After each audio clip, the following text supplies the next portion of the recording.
சில் கிளைமேட்டுக்கு பூண்டை சுட்டு ரசம் வச்சு பாருங்கள், செம்ம டேஸ்டியாக இருக்கும். எப்படி செய்யலான்னு பார்த்துடலாம் வாங்க. 5 பூண்டு எடுத்து நெருப்பில் வாட்டி தோல் உரித்து நச்சு எடுத்துக்கலாம்.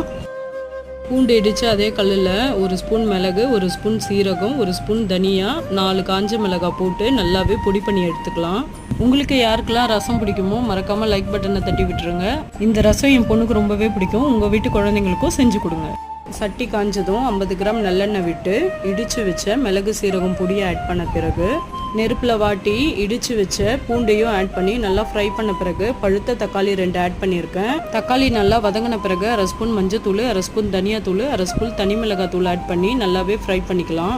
தேவையான அளவுக்கு தண்ணி, லெமன் சைஸ் அளவு புளி கரைச்சி அதில் ஆட் பண்ணிவிட்டு 1/2 ஸ்பூன் பெருங்காயத்தூள், தேவையான அளவு உப்பு. இன்னொரு பக்கம் கரண்டியில் எண்ணெய் காஞ்சதும் கடுகு, கருவேப்பிலை, காஞ்ச மிளகாய் போட்டு தாளித்து அதில் ஆட் பண்ணி கொதி வராமல் இறக்குனீங்கன்னா செம்ம டேஸ்டியான ரசம் ரெடி.